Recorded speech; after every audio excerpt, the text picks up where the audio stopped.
Hello and welcome to day 5 of our May 2026 accountability program. Today we're going to be talking about mental health and emotional wellness. So many people appear strong externally while they are struggling internally. We're dealing with things like stress, anxiety, pressure, and emotional exhaustion. They can quietly affect every area of life. And I also like to take some time to spotlight something else.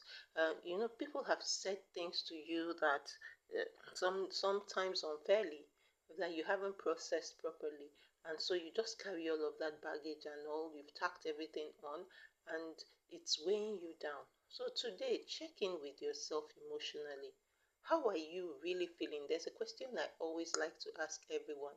How are you really doing? Not just one that you just respond with "I'm fine." Sit down and ask yourself, how am I saw this video on TikTok during the lockdown, and I like the concept. So what the guy does every day is that he has t-shirts, same pattern and design. The only difference is that the percentages on them are different. So depending on how he feels every day, he picks the percentage that mirrors how he's feeling. And so if he's feeling like a 20% today, you can already tell because he's putting on the 20% t-shirt. That's a level of self-awareness. So most times when I ask people, how are you really doing? Then I ask them, what percentage? How are you feeling? And to answer your question for myself today, I know someone asked the question, how am I really feeling? I'm at maybe a 75 because I had a good night's sleep, and I'm thankful for that. What has been draining your energy? Like I was saying, some of us, we've heard words have been traded. You've given someone a piece of your mind, and that phrase is not accidental. When you are giving away pieces of your mind, then you don't have a lot of mind left. So be mindful even of what. Preserve your energy. Don't get upset over things that you shouldn't get upset over. What habits or environments are affecting your peace? If there are places that you can leave them to protect your peace and your mental health. Your emotional well-being matters. Today's assignment is not a very hard one. You need to slow down, reflect, protect your peace, and practice gratitude. Healing begins when we stop ignoring what we feel and we start processing them. So, day 5 tasks: take a break from negativity.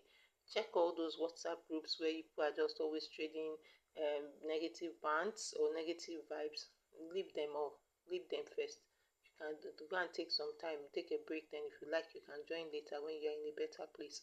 But if it's not beneficial, leave and leave. Spend 15 minutes journaling. Sit down. Ask yourself, how am I really doing? Check in with yourself. To practice gratitude, what I like to say is take time to write what you are thankful for. So when many times people feel like, oh, I'm unfazed by many things, but what I do is that when the issues come, I sit down and I ask myself, what are the things I have cause to be thankful for? And as I begin to practice that, the solutions come. Avoid unnecessary stress triggers. Someone has been trying to rage bait me for quite a bit now, and I have just not fallen for the bait, and it's causing the person to be enraged. So that's energy that should have been transferred to me. So remember, healing begins when we stop ignoring what we feel. Take time to check in.